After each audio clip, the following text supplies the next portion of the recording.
todo lo que es la segunda circunscripción judicial, que nos están acompañando vía Zoom. Muy bienvenidos a cada uno de ustedes. Llegamos así entonces al último encuentro de este ciclo de capacitación sobre régimen de responsabilidad del Estado, Ley 8.968. Y un poco la idea de haberlos convocado es poder entablar un diálogo, un intercambio de opiniones, de experiencias, dentro de lo que es todo el fuero interno, ¿no?, del Poder Judicial. Por eso esta invitación a que, propiciando que vengan en forma presencial, y por eso no lo hemos abierto tampoco al canal de YouTube, sino que los hemos invitado a unirse por el Zoom, para darle un poco un tono más intimista. No voy a hacer entonces presentaciones formales porque todos nos conocemos, estamos en casa, estamos en nuestro fuero, todos nos conocemos. Simplemente contarles que hoy estamos con el presidente de esta Suprema Corte de Justicia, doctor Dalmiro Garay Cueli, el delegado de la Suprema Corte en la segunda circunscripción judicial, doctor Darío Bermejo, y nos visitan dos abogados con amplia experiencia del foro, como el doctor Horacio Cuervo y el doctor Javier Urrutigoiti. La idea es entonces intercambiar opiniones de adentro y de fuera del Poder Judicial y hacerlo en un tono coloquial, en base a análisis de casos, a experiencias. Por eso entonces es que siéntanse ustedes invitados a participar, a pedir la palabra en cualquier momento. Hemos querido también compartir un pequeño coffee break. No va a haber un espacio de recreo o un corte, sino que en cualquier momento que ustedes lo deseen se sirven como si estuvieran también en su casa. Sin más entonces, agradecerles a todas las instituciones que nos han apoyado, además del Centro de Capacitación de la Suprema Corte de Justicia, el Instituto de Estudios de Derecho Administrativo, el IEDA, que ha organizado también esta capacitación, la Asociación de Magistrados de Mendoza, el Gobierno de Mendoza desde Asesoría de Gobierno. Sin más entonces, bienvenidos y los dejo en el uso de la palabra.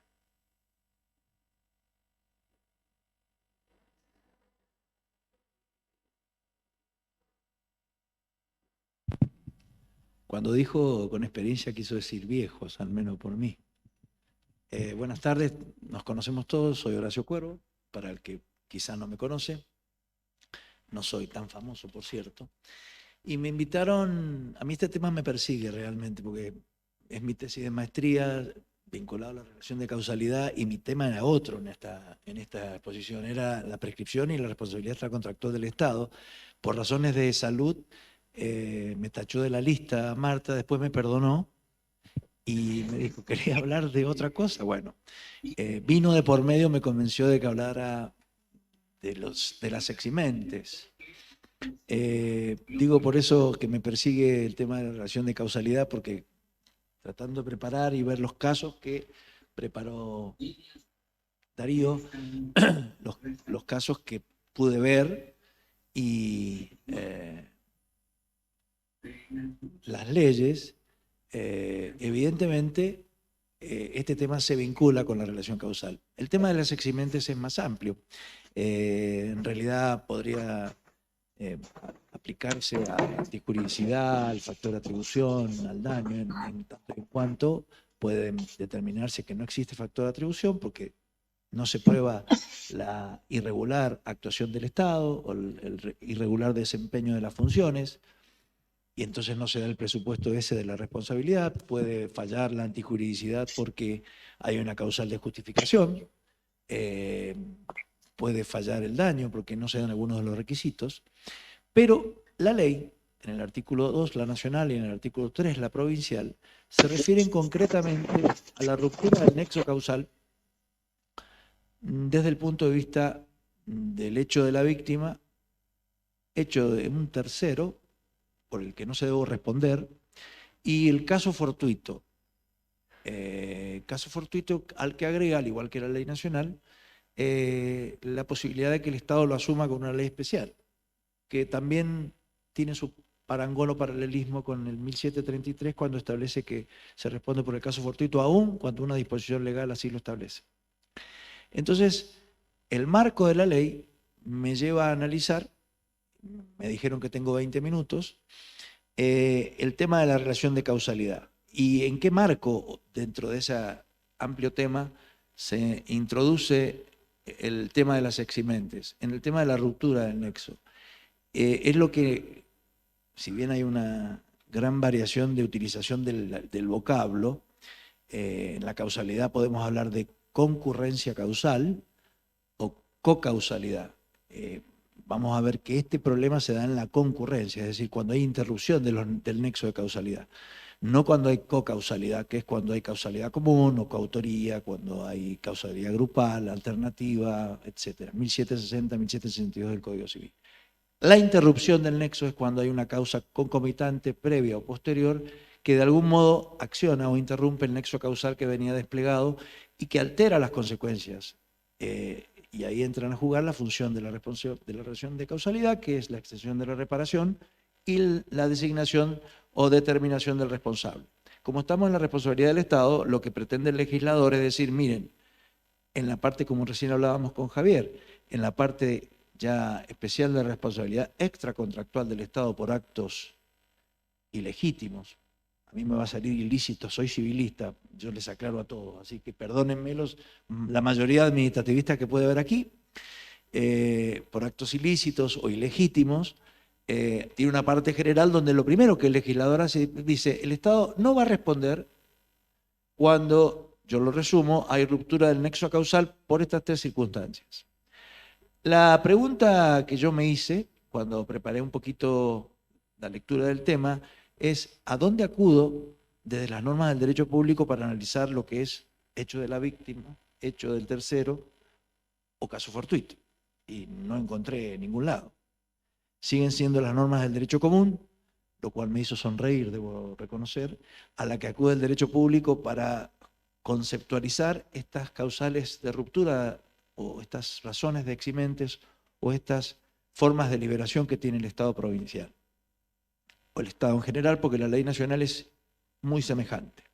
Tienen una gran diferencia en cuanto a actos lícitos, que ya voy a marcar, que es muy grave en la ley nacional y la ley provincial es mucho mejor en esa. En realidad la ley provincial no es porque hayan colaborado algunos de los que están acá sentados, es mucho mejor que la nacional en general.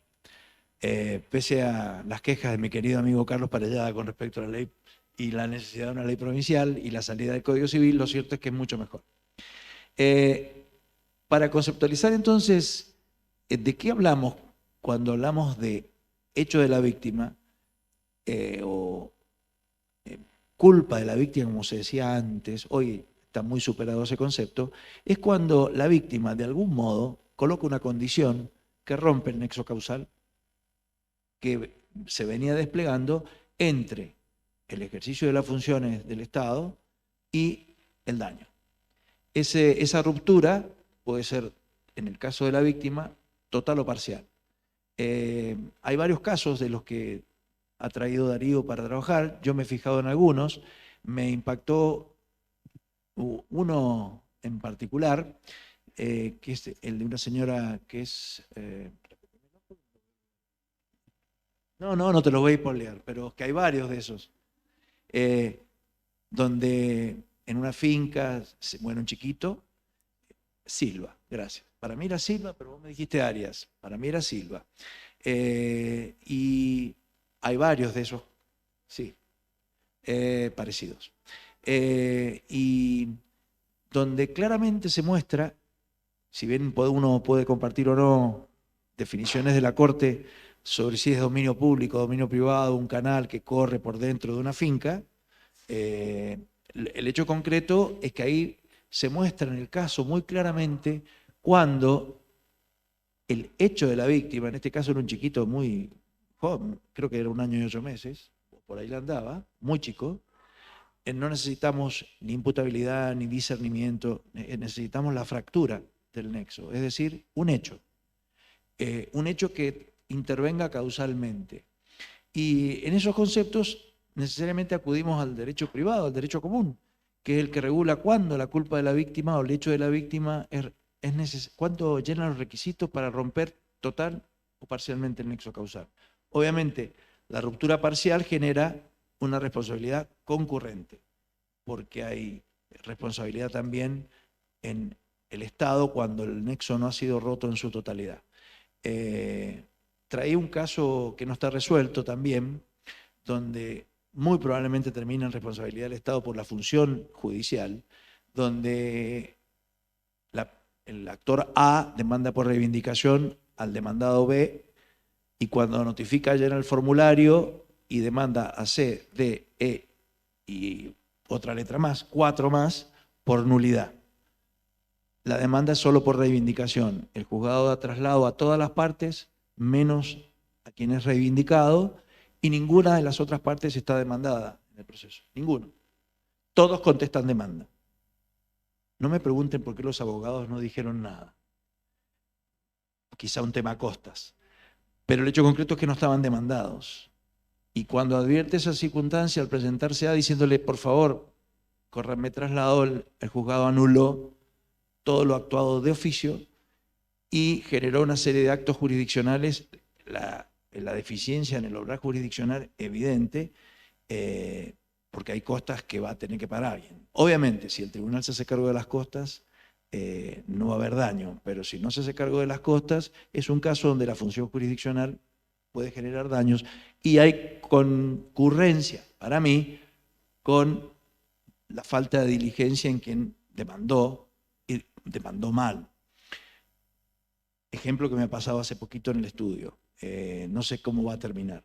Estos que trae, que van a estar subidos, son más típicos, muchos de la Dirección General de Irrigación, otros, uno de la Cámara de la doctora Orbelli, que está por ahí presente, que seguramente se va a acordar, creo que es Vargas el apellido, donde un señor se autolesionó con un cuchillo, dudoso el hecho también, y se seccionó una pierna y hay una demora de 20 minutos aproximadamente, no está muy claro eso, si eran 20 o 30, en que llegara la ambulancia del servicio de salud a atenderlo. Y en primera instancia se hizo lugar a la demanda y en segunda instancia no se consideró acreditado el daño, o sea, la relación de causalidad entre el daño y el irregular funcionamiento del Estado.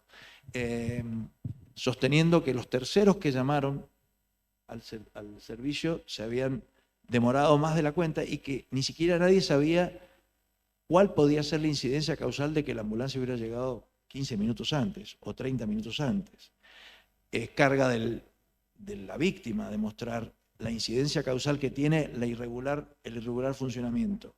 Eso es inevitable, por más que podamos utilizar las cargas dinámicas y por más que podamos atenuar cuando se trata de casos hipervulnerables, como es el caso que cita este fallo, lo cierto es que el hecho central tiene que ser acreditado para que el irregular funcionamiento quede acreditado y su relación causal con el daño. No basta decir, tengo un daño, y no basta decir que el Estado debió actuar. Hay que demostrar concretamente, como ustedes saben, qué es lo que no hizo el Estado en concreto, qué actividad no desplegó que causó, en términos de relación de causalidad adecuada, el daño. Es un caso donde yo creo que ahí no lo dice muy claramente el fallo, al menos yo no lo recuerdo. La víctima tiene y quienes lo rodearon, que eran vecinos, han producido una ruptura en el nexo causal con otros ingredientes que tiene el fallo en cuanto a la prueba. ¿Qué quiero decir con esto? Que la culpa o el hecho de la víctima en responsabilidad del Estado tiene los mismos condimentos que en el derecho privado. El Estado se libera de responsabilidad total o parcialmente si quien debe demostrar, en este caso que hay culpa de la víctima o hecho de la víctima, el Estado logra demostrar que ese hecho ha roto el nexo causal. La ley es muy escueta, dice hecho de la víctima, hecho de un tercero. ¿Qué pasa con el hecho del tercero? Si yo tengo que aplicar el Código Civil y Comercial en 1731, perdón, en 1730 es caso fortuito, habla que tiene que tener los requisitos del caso fortuito, el hecho del tercero. Es difícil pensar en casos, o no es tan sencillo, donde un tercero interrumpa el nexo, o el hecho de un tercero interrumpa el nexo causal. Pero lo concreto es que la particularidad de esta razón de exhibición es que el hecho del tercero necesita ese requisito para liberar totalmente al responsable, porque si lo libera parcialmente, frente a la víctima, el responsable, suponemos, el Estado, tiene la obligación de responder en su totalidad, porque hay una responsabilidad concurrente, sin perjuicio que tenga acciones de regreso por la proporción en la que el tercero haya podido colaborar causalmente, contribuir causalmente es la palabra, al resultado dañoso. En eso se aplica la doctrina del Código Civil y Comercial y el derecho común, y el Estado, si es demandado, tiene que responder por la totalidad del daño, y si son demandados ambos, tendrán que responder ambos frente a la víctima en su totalidad. Si demandan al tercero, tendrá acción de regreso por la parte en que no contribuyó, y si demandan al Estado y no al tercero, a la inversa. En el caso que cité Vargas, de la Cámara, creo que es un voto de la doctora Miquel, se menciona la actividad de terceros, por lo que el Estado no debe responder. No lo veo muy claro como ejemplo yo, pero sí encuentro una referencia a un tercero que a mí me llamó mucho la atención, y acá mis amigos que pueden cortarme cuando quieran, por favor, que Pizarro y algún otro autor civilista protesta mucho, y es cuando el Estado no responde por la actividad de los concesionarios, que no son terceros, porque están en el marco de un contrato de concesión, y sin embargo la ley, tanto nacional como provincial, los libera cuando el daño proviene del hecho concreto del objeto de la concesión, salvo, dice la ley provincial, no la nacional, que se pruebe el error o la falta grave de un funcionario del Estado. Yo dejo planteado acá, si el Estado no responde por la concesión, según Pizarro y el doctor Alberto Bianchi, esto tiene nombre y apellido en la ley nacional, es el accidente de Once. Lo desconozco, no estoy en la cabeza de los legisladores, pero puede ser. Llama mucho la atención que el Estado no responda específicamente por la concesión. Pareciera que si el daño lo provoca en concreto facultades, obligaciones o reglamentos que el Estado le impone al concesionario, no hay manera de que el Estado quede afuera de esa responsabilidad. Con esto quiero decir, si surge de la estructura de la concesión que pautó el Estado al concesionar, Pizarro y otros autores, Bianchi, sostienen que el Estado no puede quedar liberado. Y lo mismo si el daño provoca, como ha sido condenado muchas veces por la Corte de la Nación, por omisión de control del servicio concesionado, que ya no sería la estructura del servicio lo que causa el daño, sino la omisión del control. Si leemos la ley nacional fríamente, no responde. Yo creo que ningún tribunal se animaría a decir, si se dan estos supuestos de omisión en el control, o si la causa del daño está en la propia concesión, en su estructura jurídica o en su estructura de atribuciones, en liberar al Estado Nacional. De todas maneras, es un tercero para la ley. Lo tengo que decir porque dice específicamente, no responde por los contratos de concesiones, por aquellas actividades de los concesionarios, la nacional y la provincial. Este es un signo de pregunta para mí. Desconozco si la Corte de la provincia tiene algún fallo, así que reconozco mi ignorancia. No sé si vos, Javier, te acordás respecto de los concesionarios en la provincia. En la Nación los fallos que habían eran antes de la reforma, antes de la ley, y en general iban y venían, y en general por la omisión del control respondía el Estado Nacional, y si las causas del daño estaban en la concesión, sí respondía el Estado Nacional. Yo solo lo traigo acá porque está vinculado como una de las causas por las cuales el Estado no responde. Finalmente, el caso fortuito, que las dos leyes, la provincial y la nacional, aceptan la posibilidad de que el Estado lo asuma con una ley especial. Se me ocurría en qué circunstancias lo puede asumir el Estado. Yo calculo que en circunstancias muy extraordinarias donde se realiza una obra pública y me costó pensé en el hotel, en el dique Potrerillo, en una mega obra donde haya posibilidad de daños imprevisibles y que por una ley especial se asuman los daños posibles. Yo no conozco precedentes de eso tampoco, lo cual no significa que no haya.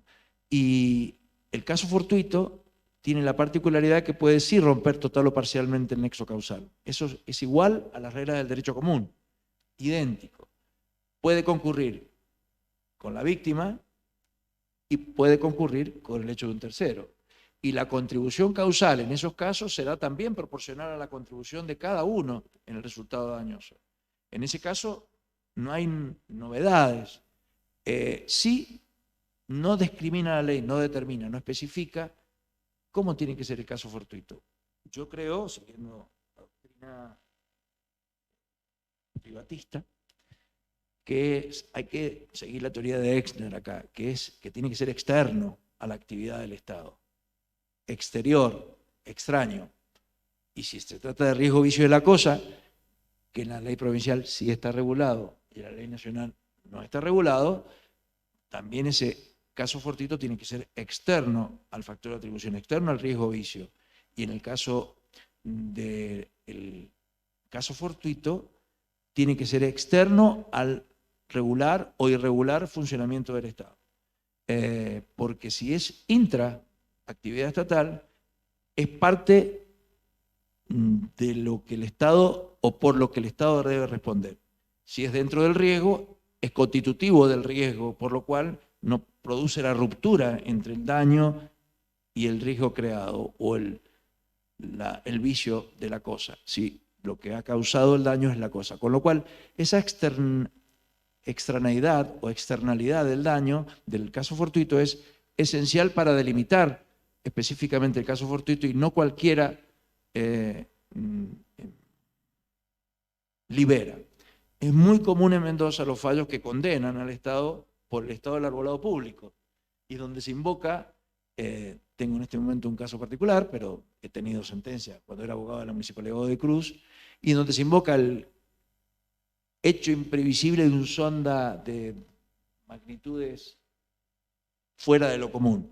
Y la Corte muchas veces ha reiterado que no resulta imprevisible y externo a la actividad propia del Estado que debe mantener el arbolado público, por ejemplo.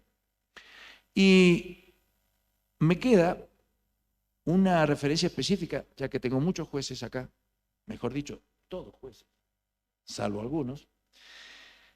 ¿Qué pasa con la actividad judicial y los factores de... No puedo hablar de la actividad judicial. ¿Hace cuánto que estoy hablando? ¿Estoy bien? Bueno. Si se empiezan a parar a tomar café, significa que está agotado el tema.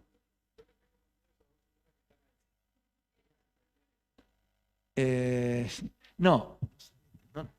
Ah, me imaginé. Algo me lo decía. Una mirada persistente del lado derecho. Voy a redondear algo. Me llamó mucho la atención dos cosas. He leído todo lo que pude sobre responsabilidad, releído y leído cosas que no había leído sobre responsabilidad del Estado por acto lícito, que es de modo excepcional, como lo es la responsabilidad en general por actos lícitos.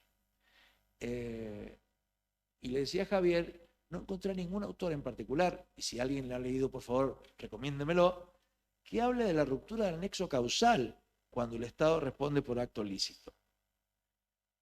No he visto cuando se agrava el daño que sufre la persona por esa igualdad ante las cargas públicas, y se produce una desigualdad en el ciudadano, en el soportar las cargas públicas, que el daño que provoca sea agravado por la propia conducta o por la de un tercero o por un hecho ajeno, un caso fortuito. No encontré fallos y no encontré autores que lo comenten, con lo cual dudé de mi razonamiento, pero con Javier estuvimos viendo las reglas de exhibición están en la parte general de la responsabilidad extracontractual del Estado. Para actos lícitos e ilícitos. Con lo cual, no habría inconveniente que si se produce una ruptura del nexo causal de una responsabilidad por acto lícito o legítimo del Estado, atenúe su responsabilidad aún en el daño que debe ocurrir, que todos saben que es más limitado y que solo confluye a lo que directamente provoca la actividad lícita del Estado. Primera observación. Segundo, para ir redondeando, me queda algún otro tema dando vuelta, pero Marta me está mirando, y es que los jueces tienen una situación particular. La responsabilidad de los jueces, grande responsabilidad de los jueces, y la responsabilidad del Estado por actos judiciales o por actos del Poder Judicial, tienen la particularidad de que hay dos grandes clases. No hay mucha paz en esto tampoco. El llamado error judicial, que es el error en un fallo, lo cual llama la atención. Es un chiste, te puedo decir, pero se viven equivocando en realidad. Pero se refiere, tenemos los remedios de corrección de eso, los recursos, pero se refiere a casos en los cuales los remedios no alcanzan y se produzcan una gran violación del ordenamiento jurídico de las garantías constitucionales, y ese es un tipo de circunstancia. Y el otro es error en el funcionamiento de la organización judicial, que entraría más en lo que es ejercicio regular de la actividad del Estado también. Uno depende del juez, de los jueces, y el otro depende de la organización judicial, o sea, del juez, de los funcionarios, de los secretarios, de los empleados. Este caso que yo les traje, que tengo en el estudio en este momento y que no sé cómo va a terminar, el juez no tuvo que ver, sí tuvo que ver con la nulidad, pero alguien decretó y despachó una demanda sin leer de qué se trataba, y se confió del formulario que llenó un profesional. Hay más de un responsable ahí. Entonces, esos errores son los que tipifican la actividad judicial. Ahora, ¿cómo se rompe el nexo causal respecto a la actividad judicial? Porque acá tenemos que remover, si es una decisión judicial, la firmeza y la legalidad del acto judicial. No podemos decirle, el juez me dañó, la Corte confirmó este fallo. No, hay que remover la ilicitud, hay que remover la ilegalidad, o hay que remover el acto judicial en su validez y su cosa juzgada. En el otro caso, no. Primer dato. Segundo dato, la ruptura del nexo acá no admite el caso fortuito, dice Pizarro, dice Perrino, dice Bianchi. No puede admitir el caso fortuito cuando es la propia torpeza, es decir, cuando invoca el propio hecho del príncipe. Pero yo me pregunto si el error judicial deviene de un caso fortuito externo a la actividad judicial. Se me ocurría mientras preparaba esto, yo le estoy preguntando más que afirmando esto, así que tómenlo entre comillas. Me duelen mucho las afirmaciones tajantes que veo en algunos autores. Dicen, el caso fortuito no libera al Estado. Y si hay un problema informático general externo porque se cae una fuente y se cae la mitad de la prueba que está subida en un expediente informático y después no hay manera de recuperarla y tiene que resolver como está, y la resolución es nula o es irregular, pese a que el juez aplicó toda su diligencia, dejo planteado eso que se me ocurrió mientras preparaba esto. No sé si el caso fortuito no libera siempre, pese a lo que dice Pizarro y Bianchi. Y segundo, la responsabilidad de terceros tampoco libera. Es decir, supóngase que una sentencia se apoya en prueba fraguada por terceros que favorece a una de las partes.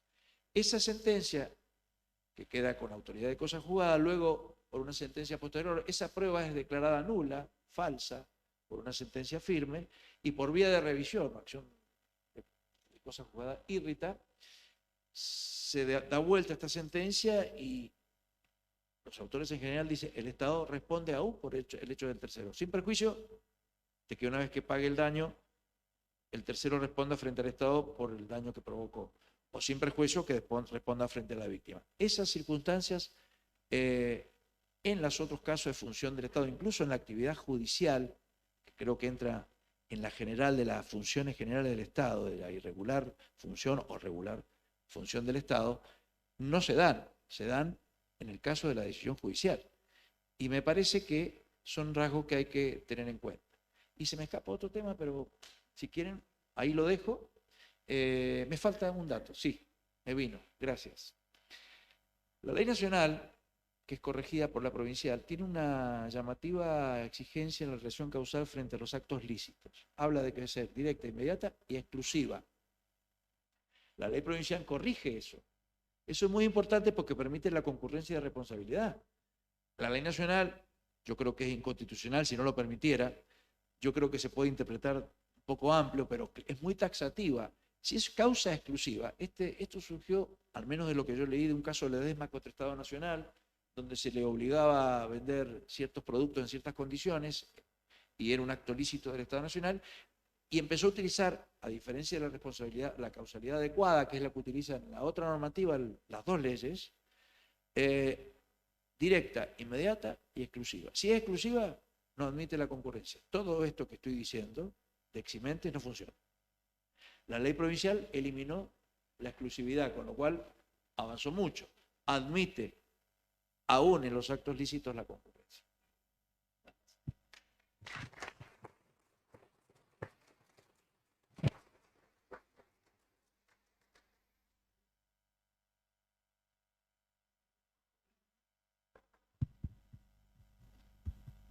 Hola, bueno, buenas tardes.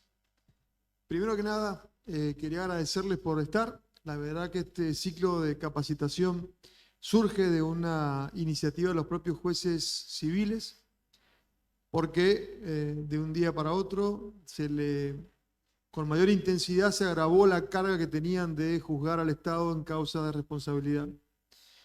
Y esto nos ha llevado también a una adaptación, porque claramente nosotros tenemos un sistema judicialista copiado de la Constitución norteamericana, pero nuestra matriz de derecho administrativo es propia del continental europeo, de los franceses. En Francia, desde Jarret-Blanco de 1800, todas las cuestiones de responsabilidad del Estado las juzga un tribunal administrativo. Acá a nosotros nos toca a los jueces juzgar al Estado, lo cual para mí es un avance, pero que nos genera tensiones porque el trato de la construcción teórica de la responsabilidad del Estado nunca puede ser la misma que la que tenemos para el derecho civil, para los daños que se producen y reclaman entre las partes normalmente. A mí me tocaba hablar de responsabilidad en su momento por actividad ilícita y los presupuestos. Me parece lo más importante del taller hoy poder entre todos ver algunos fallos. Lo único que yo voy a destacar o plantear algunas cosas sobre estos temas en cuanto a los presupuestos de la responsabilidad por actividad ilegítima del Estado. En primer lugar, claramente, cuando nosotros hablamos de responsabilidad del Estado, decimos como una verdad ya casi revelada que la responsabilidad es directa y objetiva. Y esto en realidad es de la década del 80 con Badel, pero no es la directa y objetiva que ustedes conocen del derecho civil. Y eso se los digo porque yo lo veo muchas veces en la sentencia. Muchas veces dicen, no, la responsabilidad del Estado, por ejemplo, por el servicio penitenciario, es objetiva, por lo tanto hay una inversión de la carga de la prueba y tiene que probar el Estado que el daño no se provocó por culpa de él. Y la verdad no ese es el concepto del objetiva de Badel y que después va tomando la ley nacional y la ley provincial. Es objetiva porque en Badel la Corte entendió que era una locura pedirle a cualquier particular que pruebe la culpa de aquel sujeto que estaba cumpliendo la función del Estado, porque eso significaba casi una prueba diabólica. Entonces lo que hace es avanzar con la doctrina francesa de la falta de servicio, que bueno, es medio raro porque los franceses no quiere decir eso en Francia, porque la culpa tiene otro concepto, pero la idea de la falta de servicio es, miren, no voy a probar, no le voy a exigir a esta persona que ha sido dañada por la actividad del Estado que me acredite que el funcionario lo quiso dañar, sino que claramente lo que yo tengo que probar es que hay un anormal funcionamiento en la prestación del servicio, ¿no? Entonces, en Badel y así de ahí en adelante, lo que le pedimos al particular como uno de los elementos de los presupuestos de responsabilidad es que me acredite cuál es la anomalía en la prestación del servicio que hizo que se produzca el daño precisamente porque no se prestó de la manera correcta ese servicio. Y eso lo podemos buscar ya sea porque hay un reglamento, porque establece un procedimiento que se ha violado, y es objetiva porque yo no necesito más que probar eso sin tener que adentrarme en la psiquis, en la voluntariedad de aquel que comete el acto que después genera el daño. Pero por eso es objetiva. no es la objetiva del riesgo, vicio de la cosa o de por quién yo debo responder. Digo, ahí hay un tema que muchas veces vemos en las sentencias civiles que se confunde y se plantea, no, la responsabilidad objetiva y por lo tanto se genera una inversión de la carga. El otro tema central también para mí es el tema de la imputación al Estado. Ustedes recuerden, vamos a repasar las condiciones, ¿no es cierto? Ahí tiene que haber una relación de causalidad, como dijo el doctor. Se ha discutido mucho si es adecuada, si es exclusiva, si es inmediata, pero la ley ya lo ha definido.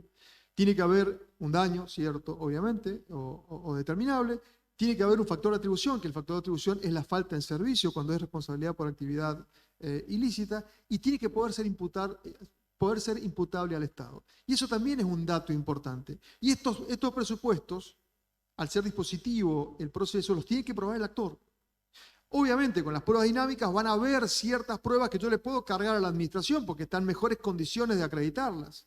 Por ejemplo, si yo necesito probar que no se hicieron las requisas en el sistema penitenciario y los libros de requisas no los tengo yo, los tiene el servicio penitenciario. Yo solamente con alegarlo que me los traigan. Ahora, si no los tiene, bueno, ya ahí tenemos un problema porque le afecta por la carga dinámica aquel que no, en mejores condiciones no aporta la prueba. Pero tiene que ser probado. Entonces, ¿qué es lo que también vemos muchas veces, o que yo he visto en sentencias, que lo hemos discutido? Hay un caso nuevo que es Provincia con Becerra, en donde, por ejemplo, lo que se ha planteado es,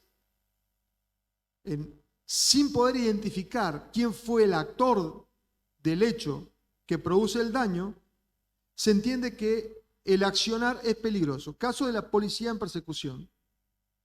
Entonces, y de ahí vamos a otro lado, porque cuando la ley habla de la actividad riesgosa o peligrosa, es la que la ley determina como tal, no la que el juez determina como tal. Entonces digo, hay que tener cierto cuidado ahí. De hecho, la Corte revoca, condena a la provincia, pero la condena por otro motivo.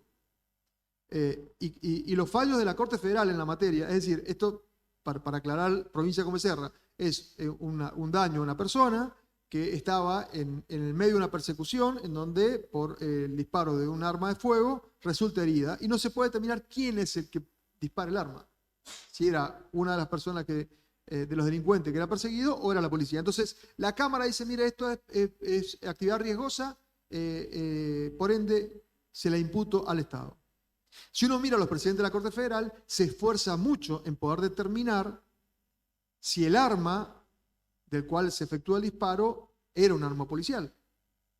Pues entonces la pregunta que nosotros deberíamos hacer, entonces, esa condición de imputabilidad a un agente del Estado, sin necesidad de poder determinar si ese agente del Estado obró de manera culpable, negligente o no, que puede pasar y que nosotros lo hemos puesto como corresponsabilidad en los casos en donde se puede repetir, era importante determinarlo en el caso. Y ahí la Corte lo que hace es revoca, pero condena no obstante.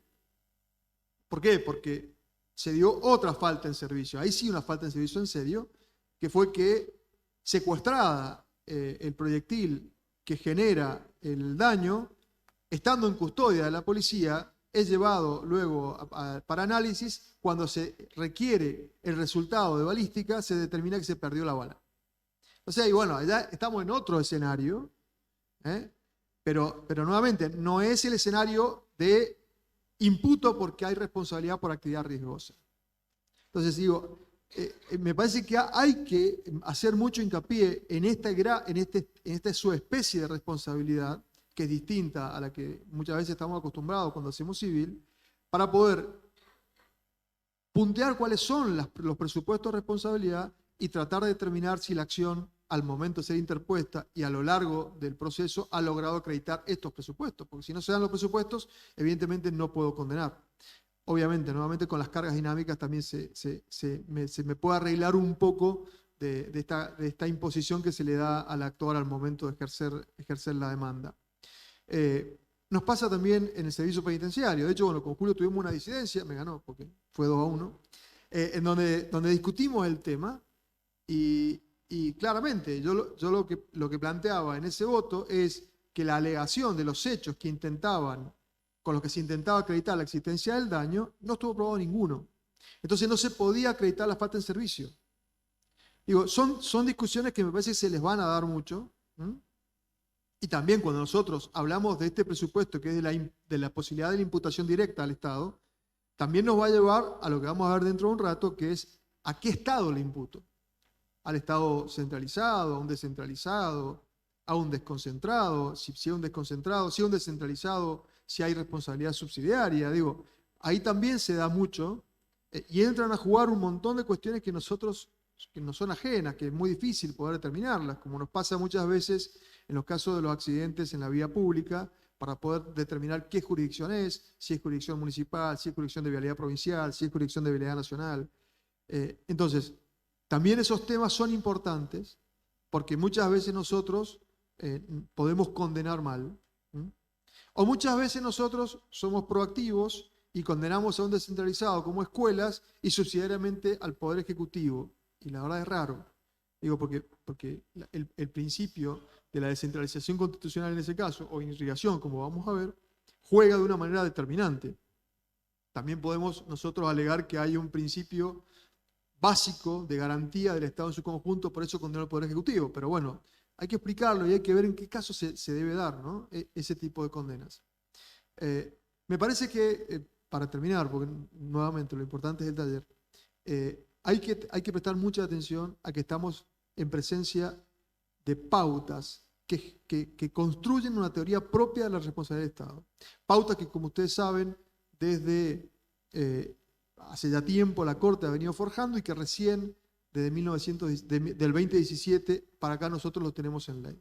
Ley que ya está siendo aplicada y que incluso ha sido motivo de algunas cuestiones de constitucionalidad. Hoy estaba leyendo un fallo que creo que ya lo han comentado acá, que es la inconstitucionalidad del artículo 10 en cuanto al alcance de la responsabilidad por la actividad lícita del Estado. Digo, ya se está dando esta discusión y también la Corte está empezando a tomar definiciones sobre esto, que muchas veces, si uno lo mira en la Corte Federal, esas definiciones todavía no están. En este punto en particular, yo entiendo que la Corte no es muy clara en cuanto a cuál es el alcance de la reparación, pero sí es clara en cuanto a los presupuestos. Y me parece que ahí sí tenemos que centrarnos y que nuestra ley es muy precisa en ese punto y que cuando nosotros analicemos la falta de servicio tenemos que analizar todas las condiciones que la ley nos pone, que la jurisprudencia en Zacarías ya nos lo marcaba, que están esencialmente vinculadas a cuál es el vínculo que tiene con el servicio, cuáles son los medios que dispone la administración, si se podía prever o no el año. Digo, tenemos herramientas que con los años nos permiten hoy ponderar la existencia o no de la falta de servicio, pero lo que nosotros no podemos dejar de hacer es analizarlo e irnos por soluciones que son más sencillas. No, esto es una actividad riesgosa. Sí, si yo soy policía podría decir que estoy trabajando en una actividad riesgosa. Ahora, ¿se puede decir que para la ciudadanía el despliegue de la actividad policial en cualquier momento es riesgosa? Me parece que no es lo que la ley quiere poner. Muchos nos han criticado la ley cuando hablan de que se incluyó la idea del riesgo, vicio de la cosa o actividad riesgosa, pero para nosotros, o sea, cuando se mandó esa norma era importante poder determinarlo porque no era lo mismo que la imputación normal. Pero bueno, me parece que esos son los temas que hay que darnos en discusión, que la jurisprudencia lo está llevando bastante bien y que la Corte de manera bastante puntillosa también lo está terminando de delinear. Los invito a leer esos fallos. Este era contra la Municipalidad de Guaymallén por actividad lícita. Es un muy buen desarrollo de los alcances de ese tipo de reparación. En provincia con Becerra está muy bien determinado todas las condiciones de aplicación de la responsabilidad del Estado y los presupuestos por actividad ilegítima. Me parece que son dos fallos que hay que mirar. Muchísimas gracias.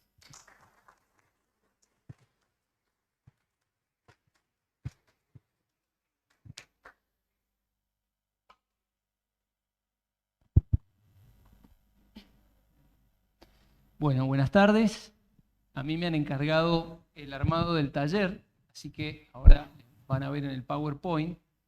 La idea es, ahora les cuento un poco cómo va a ser la mecánica de trabajo. Se hizo un relevamiento en el que muchos de ustedes opinaron qué temas preferían y hemos agarrado dos temas importantes. Uno tiene que ver con la diferenciación y la concurrencia o no de entes descentralizados. Cuando se demanda al gobierno provincial, al Estado provincial, se demanda a un ente descentralizado, se demanda a varios entes descentralizados. El primer trabajo va a girar en torno a eso y vamos a analizar juntos la jurisprudencia que hay sobre ese tema. Y el segundo caso vamos a trabajar sobre uno de los aspectos que en lo personal es de los que a mí más me cuestan, que es el tema de la falta de servicio, sobre todo cuando el deber de actuar no es expreso, sino que es implícito. Descubrir en el caso concreto si responde o no responde el Estado. Entonces, ¿qué metodología les planteo? Es bastante simple. Ustedes van a ver ahora, les he traído un caso que al final de cuentas vamos a ver que se parece mucho a un caso que ha resuelto la Corte.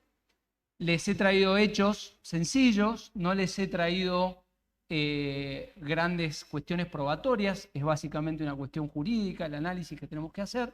La idea es que ustedes, vamos al primer caso. Si puedo pasar. No. No pasa. Dale.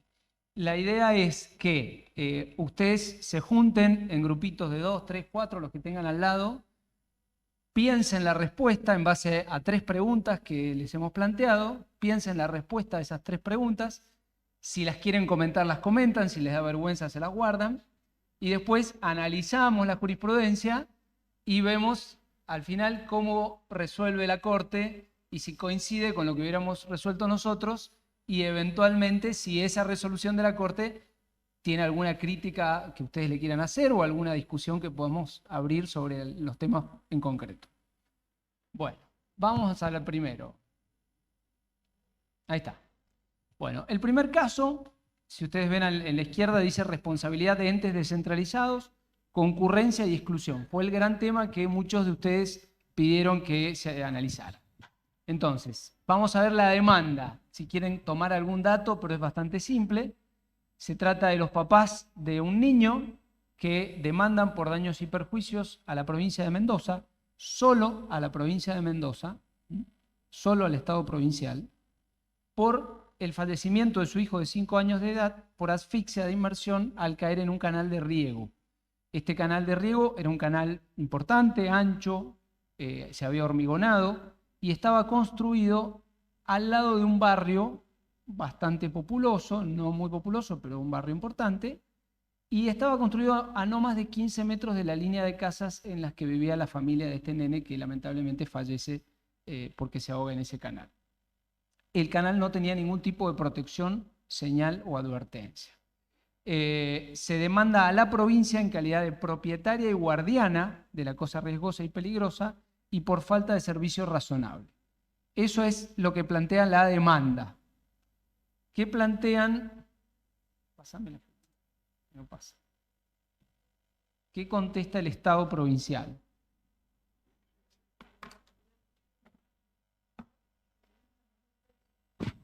Dáselos. Si los tienen presos, pasáselos.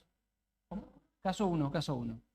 ¿Qué contesta el gobierno provincial? Primero le plantea la falta de legitimación sustancial pasiva. Dice, miren, yo no tengo nada que ver con el canal, porque esto le pertenece o está bajo el poder del Departamento General de Irrigación, que es un ente autárquico con personalidad y capacidad para estar en ese juicio, conforme la ley 6.405 y el artículo 186 de la Constitución de Mendoza. Y eso es lo que tiene que ver en la legitimación. Y en lo que tiene que ver con la falta de servicio, dice que se aplica el fallo Torres de la Corte, el fallo Torres que ustedes recordarán, el fallo señero en toda esta materia, que después termina siendo lo que recepta nuestra ley provincial y también en toda la doctrina nacional, los fundamentos de este fallo. Dice que no se puede exigir la colocación de barandas porque ninguna ley lo impone, es decir, no hay un deber concreto, expreso de actuar. Y además le tira la pelota a la municipalidad del lugar, que no les voy a decir cuál es porque si no por ahí pueden conocer el caso, y al IPB. Y el IPB contesta, y el Estado contesta en subsidio, niega la responsabilidad, niega el riesgo y niega que la situación fuera desconocida, alegando de algún modo la responsabilidad o el hecho de la víctima o de los padres de la víctima que conocían que estaba el canal y que ese niño no lo cuidaron correctamente, por ende se cayó al canal. Entonces, estos son los hechos, no sé si los tienen. El nene, es decir, los padres demandan solo al Estado provincial porque el nene se cae al canal y fallece. y el Estado le dice falta de legitimación porque tendrían que haber demandado al Departamento General de Irrigación, que es quien tiene la custodia de los cauces de riego en la provincia de Mendoza. ¿Estamos? Preguntas. Entonces, tenemos 3 preguntas. Sí, doctora. No importa, no importa, no importa. No importa cuándo ocurrió. ¿Qué preguntas tenemos? Primero, solución sobre la falta de legitimación. ¿Qué harían ustedes con el planteo de falta de legitimación? Segunda cuestión, esa respuesta, acuérdense que en este caso solo se demanda al Estado provincial. Segunda pregunta, ¿la legitimación variaría si además de demandar al Estado provincial se demanda conjuntamente al Departamento General de Irrigación? Tercera pregunta va hacia el fondo. ¿Consideran ustedes que se dan los presupuestos de la falta de servicio por omisión del Estado?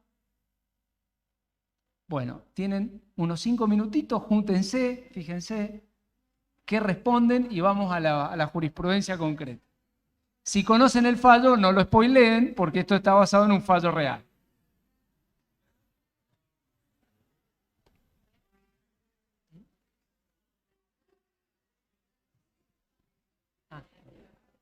Quienes participan por Zoom pueden también preparar las respuestas y les habilitamos los micrófonos.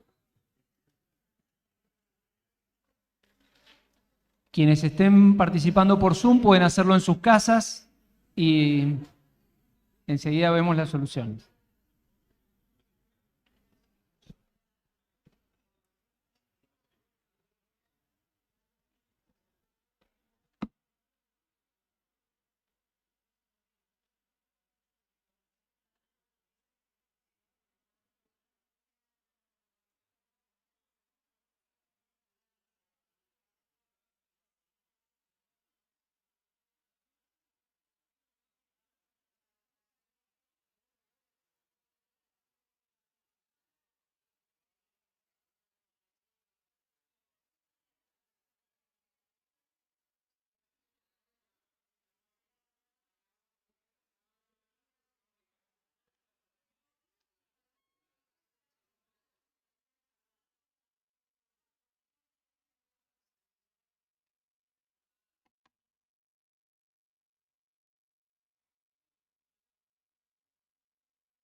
Bueno, ¿vamos? ¿Ya estamos? Bueno, a ver quién se anima a opinar primero. Sí.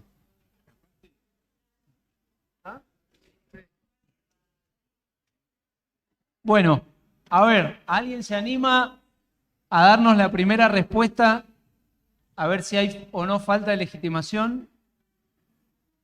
Lo vamos a hacer más fácil, para que no tengan que opinar, porque es verdad, no les podemos pedir que opinen si no han estudiado, eso es verdad. Uno estudia los casos y los profundiza.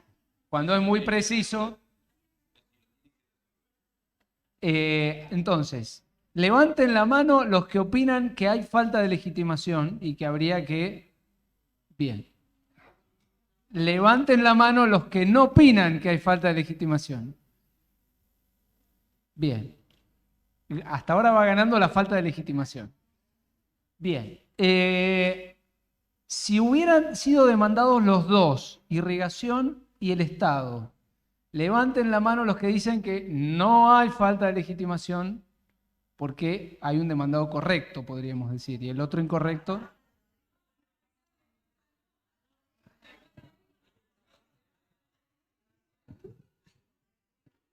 Espere, a ver. Claro. No, pero a ver, la pregunta es...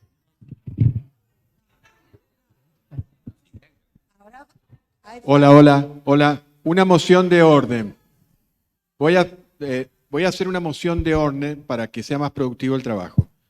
¿Por qué no ponen un relator por cada grupo que han armado y que ese relator pida la palabra y tome el micrófono, así nos escuchamos todos? Porque si están hablando todos al mismo tiempo, yo no sé, ahí los doctores escucharon el comentario que quería hacer el doctor Coloto, creo que quería hablar.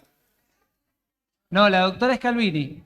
Elda, contanos. Bueno, yo digo que si demandan a los dos, habría una falta de legitimación para el gobierno y le rechazaría la falta de legitimación con respecto a la Dirección General de Irrigación. Perfecto. Uno y uno. Bien. Doctora, Bien. pero usted piensa que la provincia no es dueña de las aguas. A ver, bueno, por eso. ¿Quién es el propietario del curso?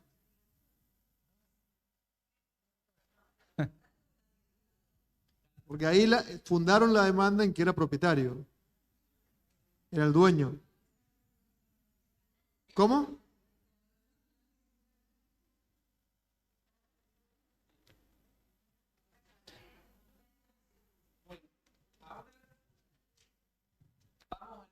Hola. Ahí estamos. La última pregunta, la más complicada. ¿El Estado es responsable o no es responsable? El Estado, irrigación.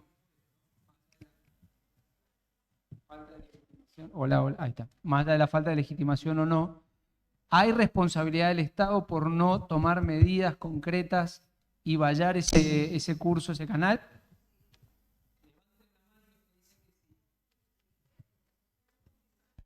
En la mano los que dicen que no. Bien. Bueno, estamos para los que no están viendo, los que están en el Zoom, estamos parejos.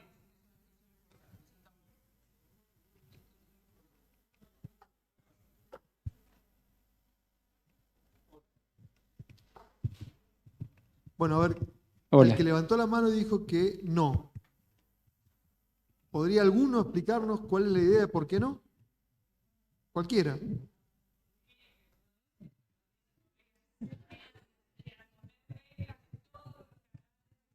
No, pero está bien. Está bien, a ver, cuéntelo, conteste, doctora, a ver. No, porque bueno, no existe la obligación en esta, falta de servicio. ¿A qué está obligado? A enrejar todos los canales de riego de toda la provincia. Bueno, de los lugares... Bueno, sí. bien, doctora, entonces, no hay un deber específico, pero sí hay una obligación genérica de seguridad, digamos. Bien, sería Norton. ¿Qué dice?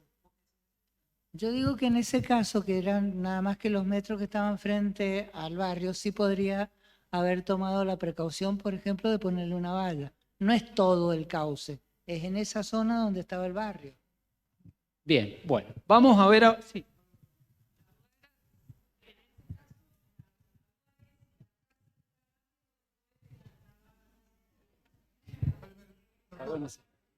A mí me pasó en un caso particular, que por eso conozco el caso Silva de la Corte, el canal era interno de la finca, solo se había demandado a irrigación y irrigación da el argumento de Silva, yo no puedo estar obligada a ponerle reja en todo, tendría que haber traído al propietario de la finca, porque eran empleados de una casita de la finca y el canal pasaba muy cerca de esa casa y era un niño chico. Entonces yo en ese caso rechacé, por el antecedente Silva, la demanda. Yo creo que si hubiera traído al propietario de la finca, estaba más clara la responsabilidad. Bueno, vamos a pasar a ver ahora los antecedentes. Pero Sí. una pregunta más. Acá estamos pensando que se podría haber demandado al gobierno de Mendoza y al Departamento de Irrigación. En este mismo supuesto, riego, obras, ¿podría haber otro ente provincial que podría haber sido demandado? A mí en ese caso irrigación me pidió la integración del ITIS con la dirección de hidráulica y yo se la rechacé a la integración del ITIS porque entendí que no había un consorcio necesario. Lo traje como denunciado del ITIS. Pero, perdón, para la pregunta del doctor Garay, si el canal estaba antes que el barrio, ¿quién construyó el barrio a 15 metros del canal y no previó que quizá había que hacerle alguna defensa, por lo menos en las partes, qué sé yo, si el canal pasa por una plaza donde hay juego de niños, construir defensa? ¿O qué pasa con la municipalidad, que también tiene un deber de seguridad? No sé, son todas preguntas. No digo que les hago la pregunta. Autoriza la obra. Autoriza la obra. El barrio también puede ser el IPB construyendo, pero puede ser un barrio, un emprendimiento privado. De las No, el caso que vamos a ver era el IPB, era un barrio del IPB. Entonces, el IPB hace el barrio cerca del canal y no prevé avisos o barandas, por lo menos en los puentes, en las zonas próximas donde haya una calle o un cruce peatonal. Son preguntas. La municipalidad tiene el control policial de aprobar la obra y ver que la obra tenga condiciones de seguridad, no solamente que no se caigan por el terremoto, sino cumple condiciones de seguridad. Es decir, va a la pregunta esta, me parece que está haciendo el doctor Garay. ¿Por qué a la provincia, que parece más agarrada de los pelos, y no a estos entes que tienen una vinculación más concreta con el riesgo, con el problema que hay acá? Hay algo, además, la Corte de la provincia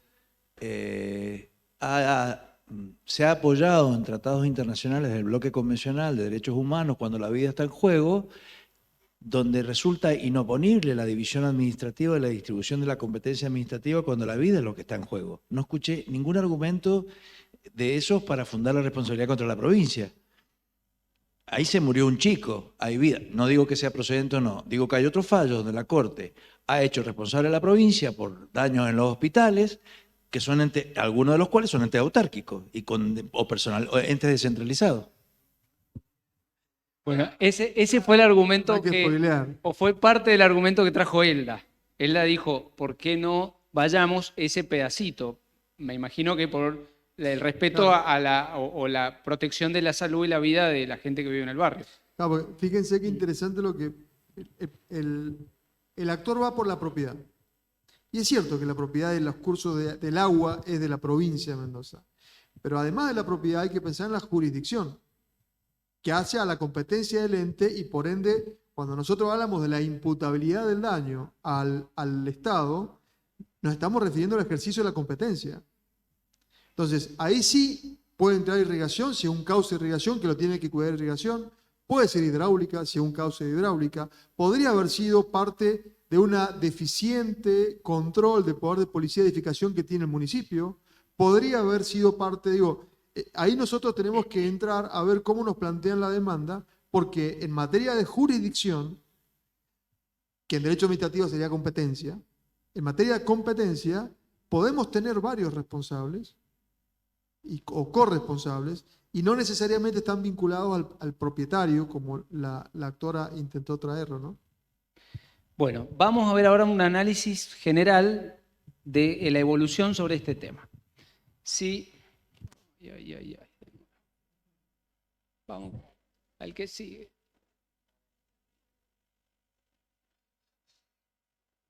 Bueno, primero nos vamos a ir a lo que dice la Ley de Procedimiento Administrativo. Ya recordarán ustedes también que la Constitución provincial crea entes descentralizados, como por ejemplo irrigación o como por ejemplo la Dirección General de Escuelas.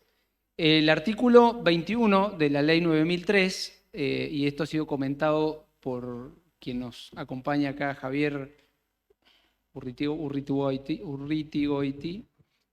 nos dice que hay descentralización cuando el ordenamiento jurídico confiere en forma regular y permanente atribuciones a entidades dotadas de personalidad jurídica que actúan en nombre y cuenta propios, bajo el control del Poder Ejecutivo o del órgano con el cual el ordenamiento las vincula o se incardine.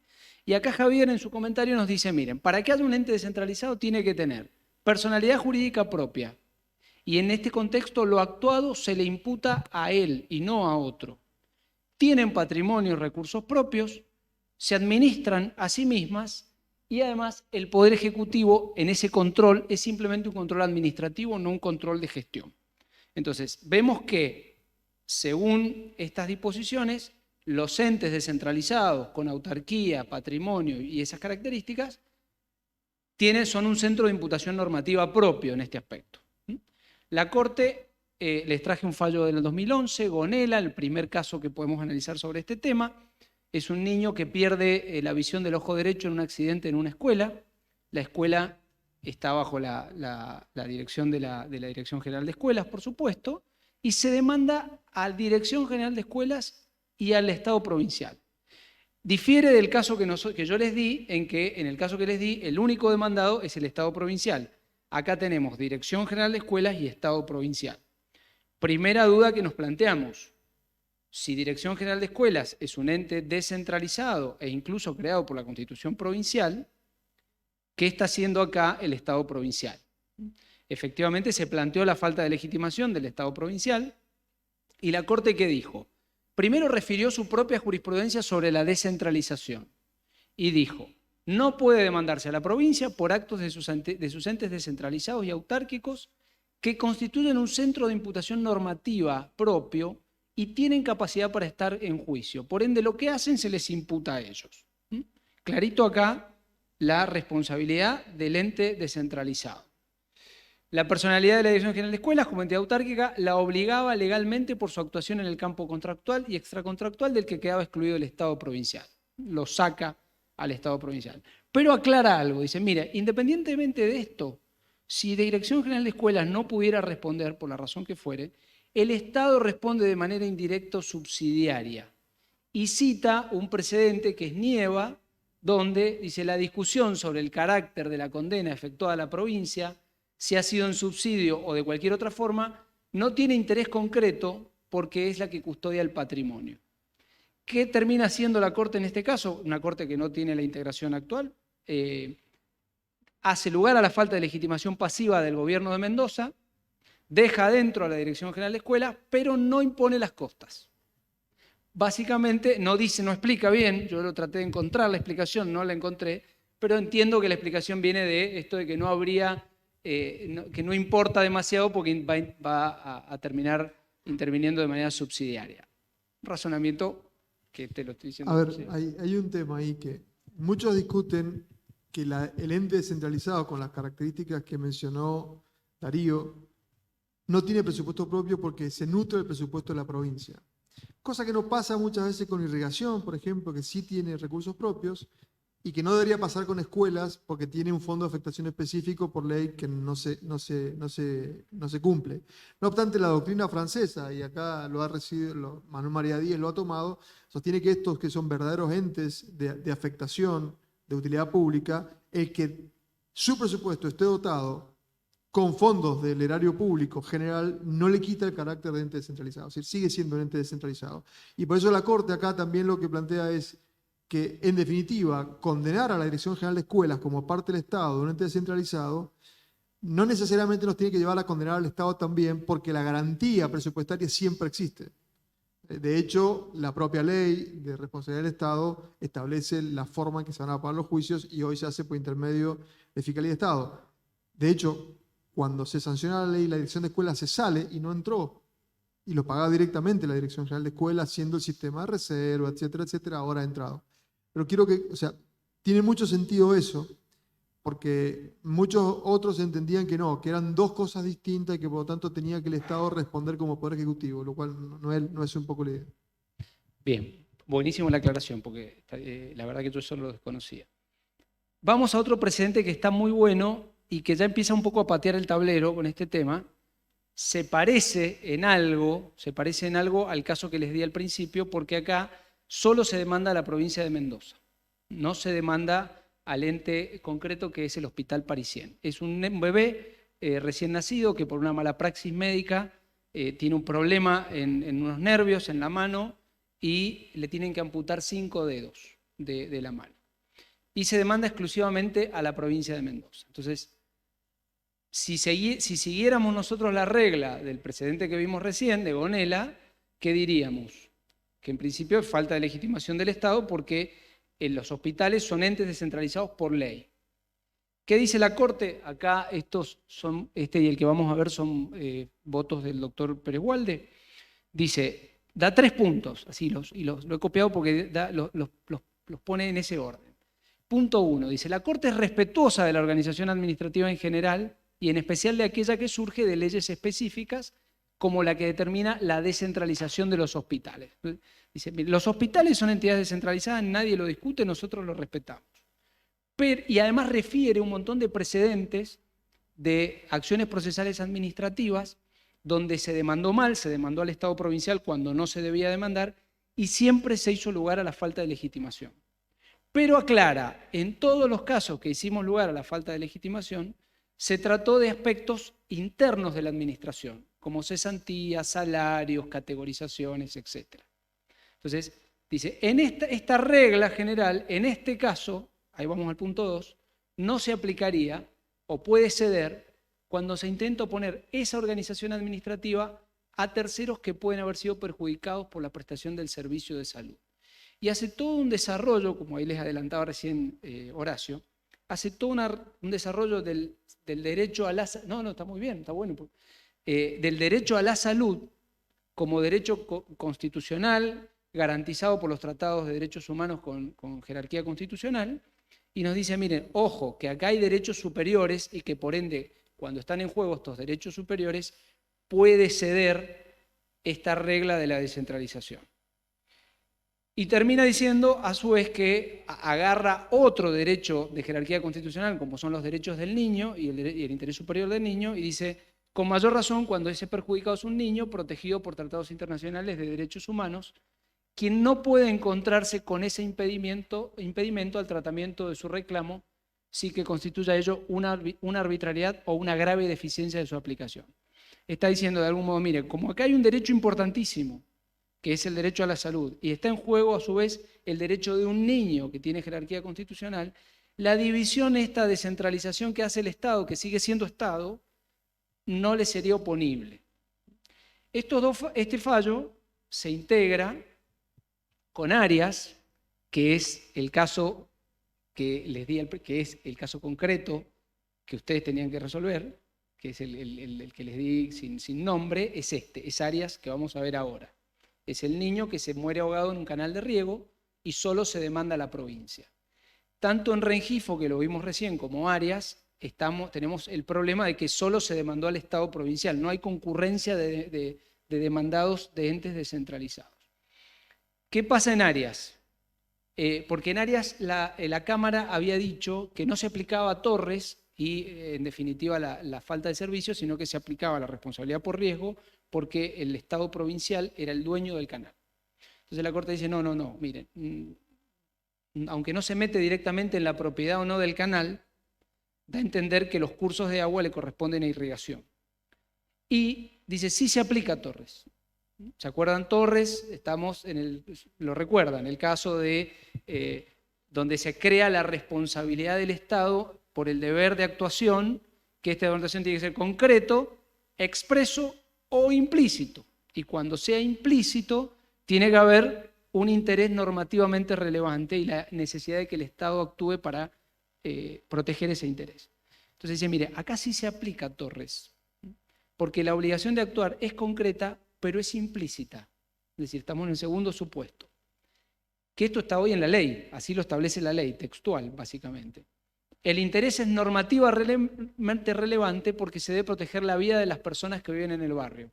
Bueno, buenísimo, acá estamos con la solución de fondo, si hay o no falta de servicio. Pero, ¿qué pasa con la legitimación?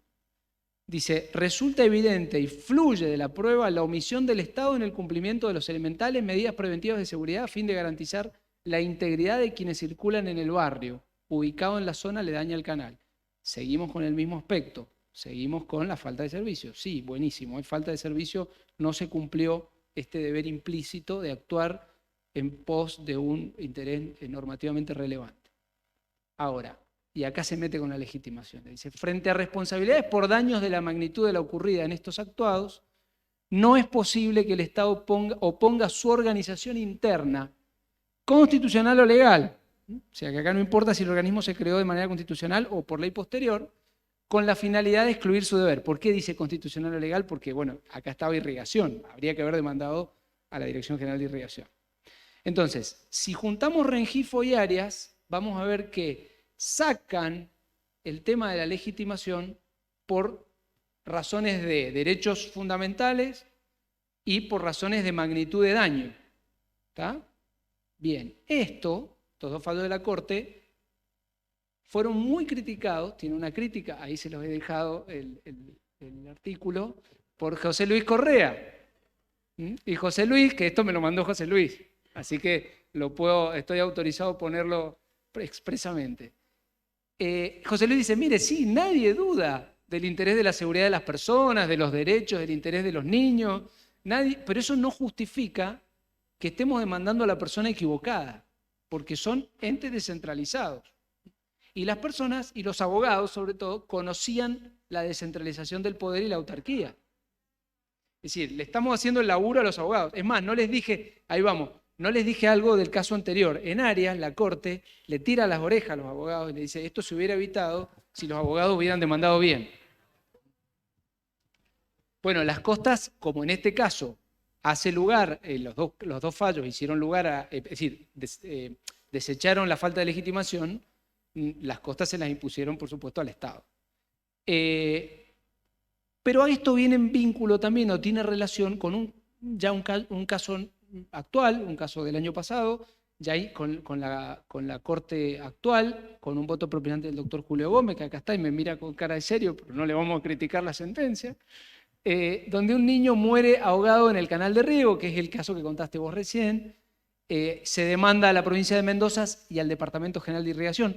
Acá no tenemos problema de legitimación en este supuesto, porque podemos utilizar el viejo fallo Gonella y decir, bueno, la provincia de Mendoza puede venir como responsable indirecto subsidiario y podríamos aplicar la misma imposición de costas en el orden causado si siguiéramos ese fallo.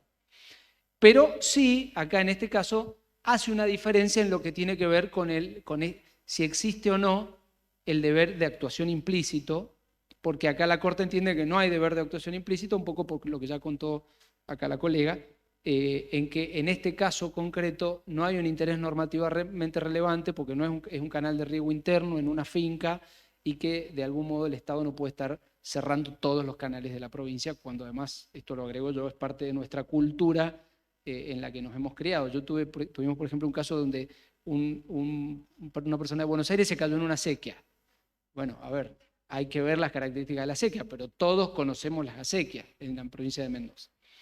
Bueno, está bueno para tener en cuenta un poco la diferencia entre también las circunstancias, ¿no? También acá está afectada la vida de un niño, hay un interés superior del niño, pero bueno, también es cierto que ¿qué le vamos a exigir al Estado? Me parece interesante, después si quieren discutimos un poco esto, pero me parece muy interesante las dos ópticas de la misma cuestión. Y por último, para un poco terminar el tema de la legitimación, en un caso que es Salomón, donde también ya está es voto propinante del doctor Gómez, este es un fallo de la Cámara, de la segunda Cámara de San Rafael, no la mía, se demanda a irrigación y a vialidad. Este es un caso donde un árbol se seca porque habían impermeabilizado un canal de riego, el árbol se queda sin agua, se seca y durante una tormenta se cae encima de un quincho que funcionaba como restaurante. Entonces lo revienta, el quincho lo rompe todo y los dueños de este quincho restaurante reclaman la responsabilidad del Estado. Y acá, fíjense ustedes, hay algunas cuestiones sobre legitimación, porque la Cámara había dicho, no se puede oponerle a los particulares la división interna del Estado, que en definitiva es el dueño del dinero con el que se va a pagar, o es el dueño de todo. Eso es básicamente el argumento que usa la Cámara. Y acá la Corte, citando un precedente del 2015, que es Administración de Parques y Zoológicos, dice, no se puede otorgar procedencia a planteos de exclusión de responsabilidad de parte de entes estatales, y esto está bueno, o esto es lo novedoso, con el argumento de que la misma debe ser atribuida a otro ente igualmente estatal. Un poco pareciera que lo que dice, no importa acá si estamos demandando a uno o al otro, son todos entes estatales. Discutible, discutible en base a lo que venimos diciendo desde atrás. La provincia de Mendoza cuenta con la normativa necesaria y procedente para dilucidar a cuál de los entes estatales corresponde enfrentar con su presupuesto los daños ocasionados al inmueble, y la personalidad jurídica y autárquica concedida por la ley a las inspecciones de cauce no las desvincula del control de irrigación, porque acá se tiraban la pelota entre irrigación, inspecciones de cauce y vialidad. Irrigación decía que los árboles a la vera del camino son de vialidad. Vialidad decía que sí, pero que en realidad había un convenio por el cual todos los árboles que están en los caminos, pero que están irrigados por los cauces, les pertenecen a irrigación. Y a su vez irrigación decía, mire, yo no tengo nada que ver con los cauces internos porque es de la inspección, esto corresponde a la inspección de cauces. Este es un poco el pantallazo. Volvemos ahora a las preguntas. A las preguntas del caso, ¿no? ¿Qué solución corresponde sobre la falta de legitimación? Es Arias. ¿Tá? Es Arias. En Arias, la Corte dijo que por la magnitud del daño no importaba acá la falta de legitimación. No sé qué opinan.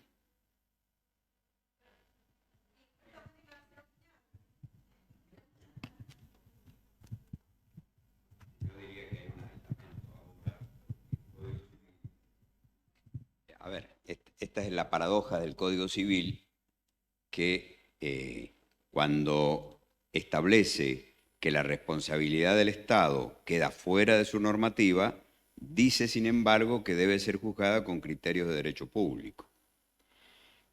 Esto nos pone frente al fenómeno de la aplicación del derecho público financiero. Entonces, el ver cuál es el presupuesto responsable me parece que integra ya los temas que deben ser resueltos en el juicio. No es lo mismo que respondan los regantes que sostienen el Departamento General de Irrigación a que respondan los sanrafaelinos que sostienen la Municipalidad de San Rafael o que respondan los mendocinos que sostienen la provincia de Mendoza. Digo, el fenómeno financiero ahora también está integrando el planteo de la responsabilidad en la liti. Es una de las cosas que me parece que a partir de la reforma del Código Civil vamos a tener que pensar. Sí, yo opinaba respecto del comentario de la legitimación, que en el caso de la muerte de un niño, que por supuesto tiene esto de la magnitud, también me parece que la sentencia tiene el tema que siempre es un mensaje, no solo para las partes, que evidentemente es lo más justo, decir, bueno, se va a reparar la muerte del niño, pero el mensaje, por ejemplo, sobre todo hacia lo que acaban de decir de los abogados, porque esto de delimitar a veces a quién se demanda, a veces hay métodos y posibilidades de que el abogado tiene responsabilidad. Por supuesto que el padre del niño no se va a poner a ver quién es el dueño, bueno, pero para eso está la actividad profesional.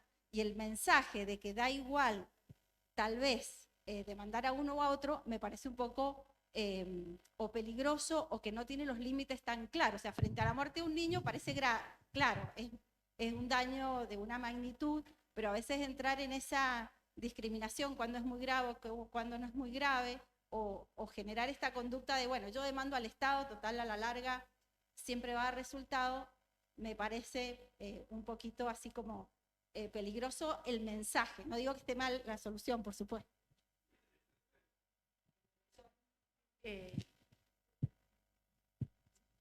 No, que frente a esta diversidad de criterios que estamos viendo, el Código Civil y Comercial, en realidad, en el artículo 1 dice los casos. Entonces yo lo que veo acá es que frente a cada caso concreto se hace como una ponderación de los valores en juego, y frente a eso es lo que veo que surgen las diferentes respuestas. Más allá del análisis del análisis económico del derecho, en cada caso concreto yo lo que veo es esto, una ponderación de los valores en juego, y la respuesta varía en función de eso, que no me parece tan desacertado. Sí, en particular por la génesis del primer caso que vimos, que es el que abre la puerta para la flexibilización de la legitimación. En realidad, bueno, por ahí viene a lo que usted dice. En realidad lo que la Corte ahí termina criticando es la ley de descentralización hospitalaria, porque en realidad era una ley que descentralizaba de manera casi fraguada, porque no había transferencia de fondos, no había patrimonio, y la descentralización era el solo efecto administrativo. Entonces, claro, la Corte dice, mira, a ver, sacan una ley, me descentralizan los hospitales. La descentralización dependía si el hospital era de alta, mediana o compleja complejidad. Y habían entes que eran descentralizados completos, otros eran desconcentrados, pero cuando uno miraba la descentralización como tal y decía la ley que son autárquicos, etcétera, la verdad que los fondos todos los giraba el Ministerio de Salud, los autorizaba el Ministerio de Salud, o sea, no había una descentralización. Para mí el error es que ante esos temas hay que decirlo así y decirlo en la sentencia. El problema es cuando yo inicio un camino y utilizo argumentos más vinculados a al vulnerable, etcétera, que me pueden servir para otros casos, después esa línea la tengo que continuar y se complica. Se complica porque ya después me toca un descentralizado constitucional y bueno, y en el medio yo entiendo que hay un niño, pero también hay un abogado y estamos en Mendoza, digamos, en 1910 está la Dirección de Irrigación, o sea, el Departamento de Irrigación. Entonces digo, esas cosas me parece que también generan por posibles deformaciones en la jurisprudencia que van flexibilizando. En algunos casos son acertadas y en otros casos no. Pero particularmente en el primer caso de los hospitales fue ese el planteo de fondo. Sí, un poco siguiendo lo que usted dice, doctor, yo lo que veo en los fallos que ustedes han ido analizando, y un poco tomando la palabra del doctor Cuervo, es como que esos fallos se han posicionado desde el punto de vista de la persona reclamante, independientemente de quién es su asesor letrado. Y desde los ojos de esa víctima, lo único que ve es una muralla, llamémosle superestructura del Estado, y no le interesa mucho a la víctima cómo se distribuye de dentro. Comparto lo que ustedes están diciendo, pero entramos a una discusión que era un poco lo que estábamos hablando recién con Leandro. Es la sentencia al justiciable, la sentencia con destino al abogado, la sentencia con destino a ambos. Entonces un poco entiendo la lógica de los precedentes, comulgo lo que ustedes están diciendo, y en todo caso debemos empezar a discutir la cuestión profesional-cliente, pero ¿cuál es la respuesta del servicio de justicia al justiciable? Eso es un poco lo que me genera, y por eso un poco entiendo el razonamiento. Bueno, la segunda pregunta es más fácil. Si hubiéramos demandado, además del gobierno de la provincia, también al Departamento General de Irrigación. Acá me parece que la respuesta es más sencilla, por lo que hemos visto, irrigación queda dentro, el gobierno provincial queda afuera, queda en duda las costas. Si quieren imponerlas en el orden causado, tienen a Gonela, y si quieren seguir la regla general, tienen la ley, el código.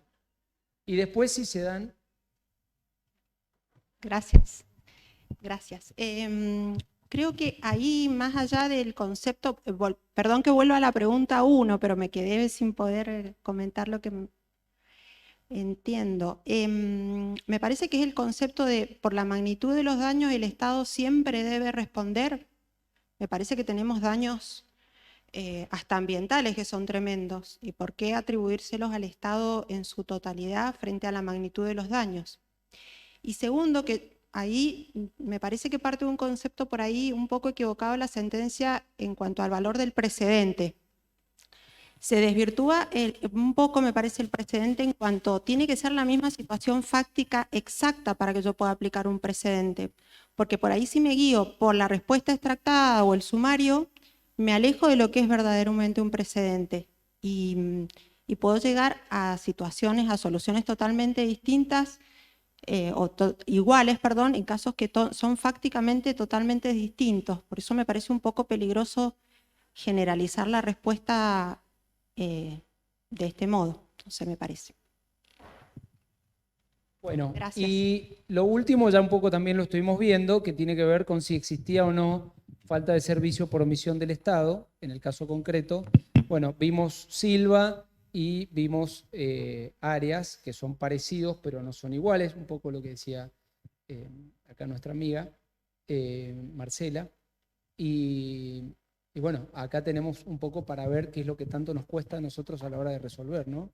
Ver si está el deber sobre todo cuando es un deber implícito, que es la gran mayoría de los casos.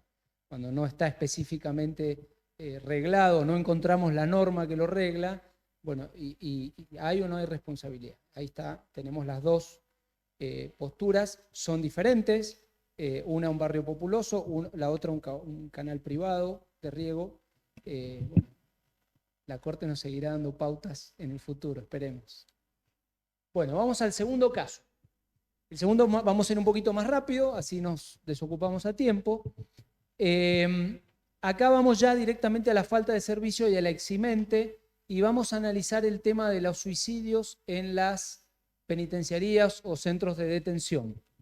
Ese va a ser un poco el foco de análisis. Está todo en esta filmina, en la plataforma fáctica.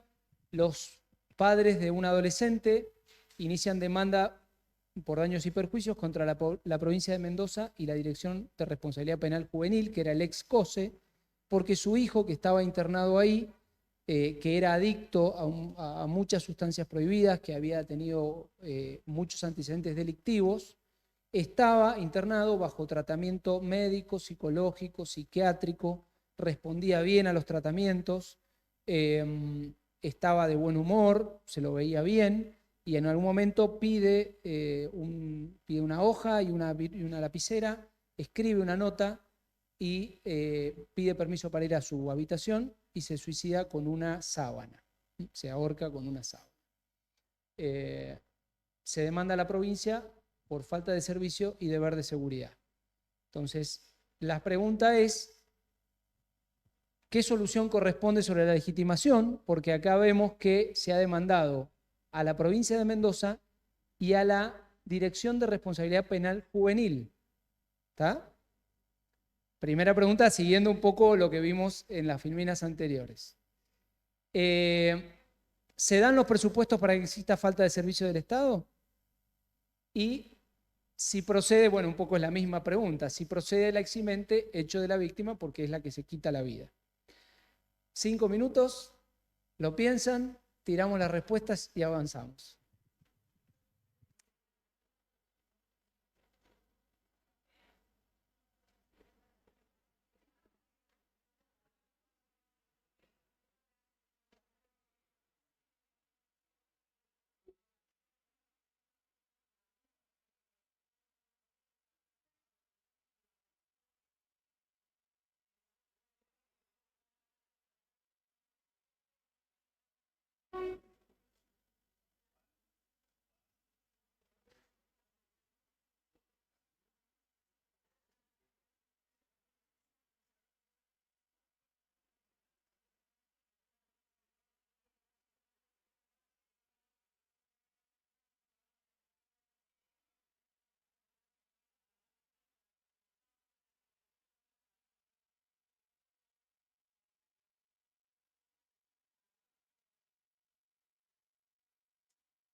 Bueno, continuamos.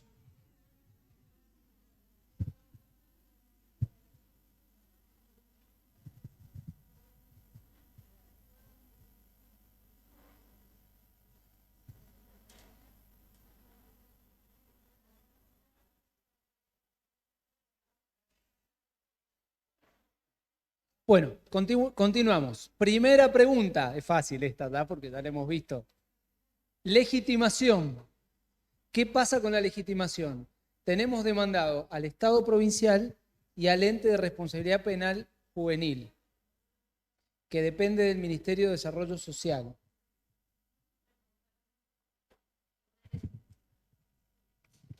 Primera pregunta, ¿es ente descentralizado o no? Porque ahí está para...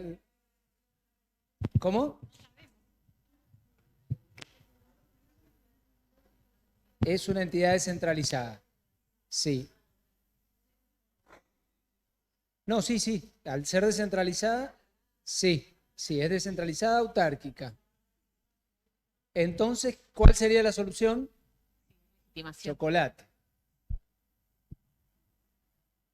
La solución sería que el demandado correcto es el ente este y el Estado provincial vendría de manera subsidiaria y nos queda el interrogante costas.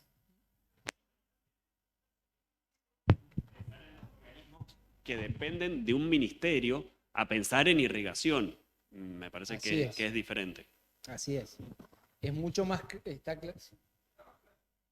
Está más claro, pero estos organismos técnicamente y jurídicamente no dependen del ministerio. Se vinculan, o sea, todos los descentralizados, hoy Casino, y varios, lo que tienen es una ley que vincula al ministerio para que pase el recurso de alzada cuando va al Ejecutivo, pero técnicamente no dependen del ministerio, no hay autoridad jerárquica del ministro ni transferencia de fondos, porque tienen presupuesto que le asigna la partida directamente la ley de presupuesto provincial. Bueno, ahora sí vamos al punto central. ¿Qué pasa con la responsabilidad? ¿Hay o no hay responsabilidad del Estado? ¿Qué opinan? Que no. Usted dice que no. Que no. ¿Por qué? Porque este chico, o sea, pensando en los presupuestos de responsabilidad por falta de servicio, hay que tener en cuenta, por ejemplo, con los datos que tenemos acá, que lo que yo veo acá es que el Estado le estaba prestando o estaba cumpliendo dentro de los medios que tenía disponible con el tratamiento, que el chico estaba respondiendo bien y no era previsible, que también hay toda una discusión respecto de eso, de la decisión de quitarse la vida. Además se suicidó, por lo que veo acá, con una sábana, que es un elemento que normalmente se tiene para estar en una habitación.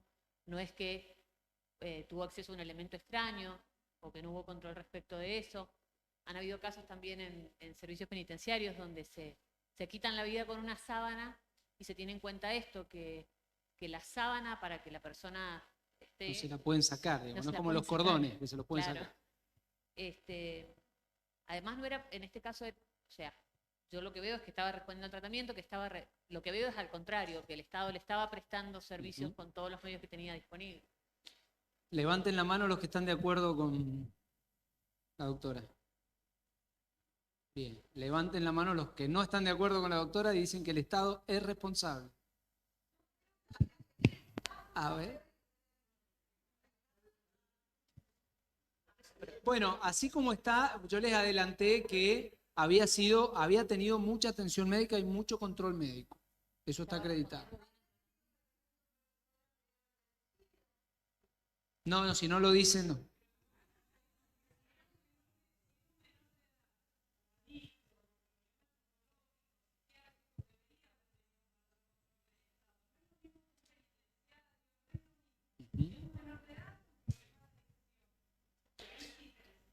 Doctora. Bueno, pero el tema para determinar la existencia de una falta de servicio es cuál era el control, dónde estaba, qué procedimiento. Por ejemplo, en la Corte Federal hace no mucho ha fallado un caso de responsabilidad del Estado por suicidio en una comisaría. Y ahí la Corte lo que hizo es, lo fundó, entre otras cosas, en la declaración del mismo jefe de la comisaría, que dijo que no se había seguido el procedimiento que establece el reglamento policial cuando se detiene una persona, que es requisarlo, sacarle, se ahorca con un elemento que él llevaba.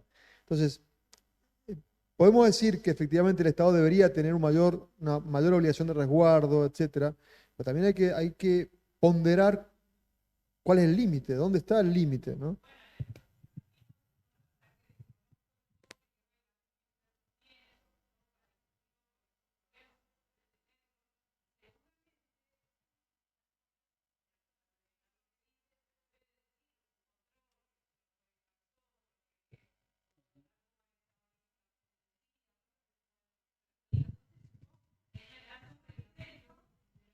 Bien. Bien. Sí, ahora vamos a ir a las particularidades concretas que tuvo en cuenta la Corte. Pero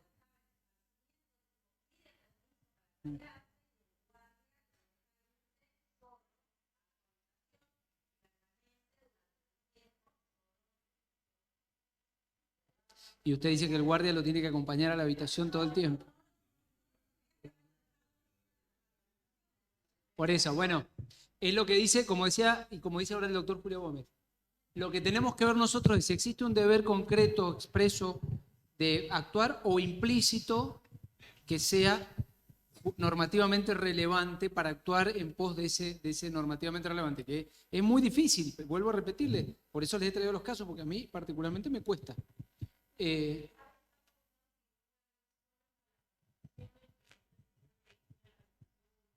Bien. Pero en ese caso, lo que yo le decía a Javier, ¿cuál hubiera sido el mayor control que tendría que haber tenido el Estado? ¿Con cámaras en las habitaciones? O sea, ese chico quizás se hubiera matado en el baño y que también vamos a colocar cámaras en los baños para evitar esa situación. Por eso, a ver, y esto vuelve al concepto básico del factor de atribución. Nosotros tenemos que la falta en servicio es el anormal o irregular cumplimiento de los reglamentos que determinan cómo tiene que obrar el Estado en un supuesto determinado y que están ponderados por la relación de la víctima con el servicio, las posibilidades que tenga el Estado en base a los medios que dispuso para el servicio, la previsibilidad o no del daño, ¿no? Pero tenemos que tener esos elementos, porque si no, yo podría decir, mire, la verdad que el Estado debería haber evitado el daño. Y recuerden que este tipo de responsabilidad puede ser por acción, también puede ser por omisión, y en la omisión nos encontramos con el agravante del deber jurídico específico de la Corte, ¿no? Mosca, Zacarías también en adelante. Entonces, cada juez cuando toque el caso tiene que fijarse en esos temas para ponderar si efectivamente estamos en presencia de una falta de servicio o no. Porque si no, generamos el deber de indemnidad del Estado respecto a cualquier daño que se produjere en donde esté un agente del Estado o una cosa vinculada al daño, ¿no?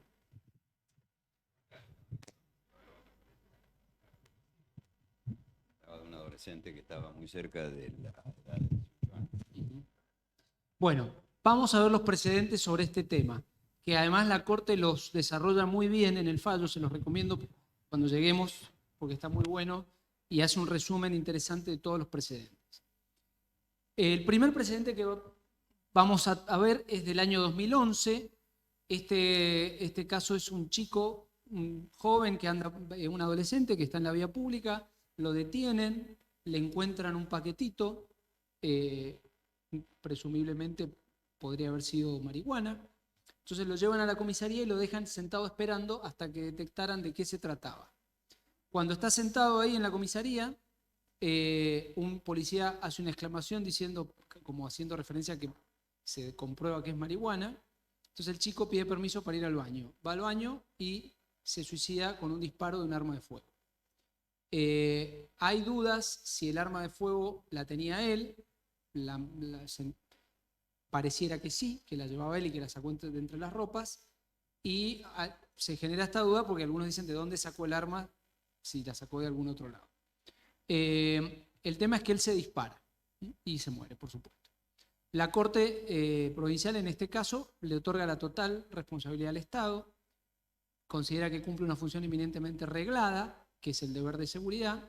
Acá en este caso hay una regla que es requisar, no se lo había requisado bien, no se había cumplido con esa norma expresa y determinada y concreta, y no actuaron con el deber de diligencia que la norma le imponía, porque no lo requisaron. Si tenía un arma entre sus ropas, se la tendrían que haber encontrado. Entonces, por esa razón, se condena al Estado provincial. En Lucero, es un caso del 2013, es un joven que se suicida mientras cumple condena en el penal de Boulogne-sur-Mer, en un pabellón de aislamiento en el que estaba por pedido voluntario. Él había pedido que lo pusieran en aislamiento, se la pasaba en aislamiento 22 horas y media al día y llevaba 12 días allí sin acceso a ningún tipo de labor terapia ni terapia educacional. Es decir, no trabajaba, no le habían dado ningún tipo de educación y lo tenían ahí aislado 22 horas y media al día. La Corte le da responsabilidad total al Estado, dice que la situación de aislamiento sumada a los antecedentes de autolesiones que presentaba y además a la cantidad de suicidios que se habían dado en ese momento en el penal, no permitieron calificar el suicidio como algo imprevisible, un poco lo que dijo acá la doctora. Que si hay o no previsibilidad, van a ver que la Corte empieza a hablar de previsibilidad en este aspecto. Bueno, un poco lo mismo el último punto. En Medina Brites, ya del año 2018, con una integración parcial de la Corte actual, estaba el doctor Pérez Walde, el doctor Gómez y el doctor Palermo, es una mujer, una madre joven que se suicida en su celda de aislamiento en el penal de Almafuerte y padecía un trastorno mixto de personalidad que era border y asocial. La Corte, un poco tomando lo que dice acá el doctor Garay, dice que no probó la relación de causalidad entre el hecho y la actuación u omisión del Estado. Es decir, al actor le tocaba acreditar la relación de causalidad entre el hecho y la actuación u omisión del Estado, en este caso, y cita dos precedentes que son interesantes, porque los dos precedentes, aunque si bien la Corte no hace o no los desarrolla, cita dos precedentes que hablan de la importancia de la libre decisión que tiene el suicidio y la persistencia que tiene el suicida cuando toma la decisión. Dos elementos que yo no los había visto antes en los fallos, que me parecen interesantes. La Corte rechaza la demanda porque considera que no hay falla en el sistema, no advierte existencia de falla en el sistema penitenciario. Se ocupó con el sistema penitenciario, la derivó un montón de veces al Hospital El Sauce, le brindó tratamiento médico y psiquiátrico, le suministró medicación y le dio apoyo psiquiátrico. No obstante eso, no era previsible, dice la Corte, dice no existieron las omisiones alegadas ni pruebas que indiquen que la interna no recibió la medicación o que el tratamiento no estaba funcionando. En definitiva, la Corte dice no era previsible que fuera a tomar esa decisión y el Estado le dio todo lo que tenía a su alcance y todo lo que correspondía darle. ¿En qué falló el Estado? Podríamos preguntarnos, en base a lo que nos dijo recién el doctor Garay. ¿Cuál sería la conducta esperada del Estado en este caso? ¿Que esté permanentemente con ella? Lo tiro así. Después la Corte cita dos precedentes de la Corte Federal, que son uno del 2018 y uno del 2010. El del 2018 es falta de servicio del Estado al no realizar un detenido examen físico y psicológico a un joven de 19 años detenido, que no le otorga el tratamiento médico adecuado y le aplica también sanción de aislamiento. Acá la Corte hace lugar a la demanda y básicamente dice que el Estado no le dio el tratamiento que el niño necesitaba o que el joven necesitaba. Y parecido al de Córdoba, también es un suicidio de un joven de 17 años que está alojado en el Consejo Provincial de Protección al Menor y que había solicitado unos días antes que le dieran tratamiento y el Estado no se lo dio. Fíjense que un poco tanto la Corte Nacional como la Corte Provincial va en la línea de que el deber del Estado está en darle la atención y el tratamiento que requiere. Y después la decisión pasa a ser en algún modo una decisión libre de quitarse la vida, que en algún punto es bastante fuerte e imprevisible. O habría que ver el grado de previsibilidad. Bueno, el caso que vimos ahora es que es Macera. Los hechos que les di al principio son los sacados de este caso, que es un caso también reciente del año pasado, donde preopina el doctor Pedro Llorente ya con la integración actual de la Corte. Es este joven que se suicida con la sábana. ¿Y qué dice la Corte? Dice que el Estado rechaza la demanda aunque no habla del hecho de la víctima, bueno, si se hay rechazo de la demanda es que hay hecho de la víctima, ahí está el eximente. Dice que el Estado no lo dejó en desamparo, no incumplió las obligaciones de cuidado, protección, atención médica, psicológica, psiquiátrica. Renzo se encontraba bien, evolucionaba de manera positiva a los estímulos, a los tratamientos que recibía, nada hacía sospechar el desenlace fatal. Los actores no prueban la suspensión de la medicación psiquiátrica. Porque los actores habían dicho que el chico, que eran los papás del chico, no había estado tomando la medicación. Entonces, la Corte dice, mire, ustedes no probaron que esto fue así, pero además de, esto no está acá, además de los análisis toxicológicos que se le hicieron en la autopsia, se encontró la droga que era la que le habían prescrito, o sea que la tenía en sangre esa droga. Y además, la Corte valora que los efectos de las drogas psiquiátricas en el cuerpo duran hasta 15 días después de dejar de tomarlas. Entonces, dice, bueno, aunque no las hubiera tomado justo ese día, los efectos seguían cumpliendo su función. Ningún indicador o síntoma anticipó lo que podía ocurrir, la imprevisibilidad fue absoluta. Volvemos a lo que decía recién Horacio cuando hablaba del hecho de la víctima como la previsibilidad o no, o el hecho imprevisible para que sea eximente y rompa el nexo causal. Y la Corte también dice que se respetaron en este caso los derechos del niño porque se le dieron todo el tratamiento que requería. Terminamos acá. Las respuestas a las 3 preguntas las tienen contestadas ya bien en este caso. La legitimación es la que venimos hablando, ¿no? Tal vez el Estado provincial no correspondía demandarlo, pero todo lo demás está contestado en el fallo de la Corte que está muy bien analizado, está muy bien trabajado. Bueno, muchas gracias. Bueno, para terminar, quería primero que nada agradecerle a Marta Linares y al gran equipo que ha estado atrás de la capacitación que hemos tenido en todo este año. Destacar que esto es iniciativa de los propios magistrados porque les interesaba la temática, porque están comprometidos en lo que tienen que hacer todos los días y porque son precisamente cuestiones que a veces son novedosas y que salen de lo común en la sentencia que tienen que dictar todos los días. Agradecerle a los expositores, a Darío, a Claudia y a todos los que han hecho posible que hoy estemos aquí. Y vamos seguro a vernos con el Centro de Capacitación, el Instituto de Derecho Administrativo, en otras instancias, con otros temas, para poder seguir formándonos, que en definitiva es lo que a los jueces nos hace ser mejores jueces. Muchas gracias y buenas noches.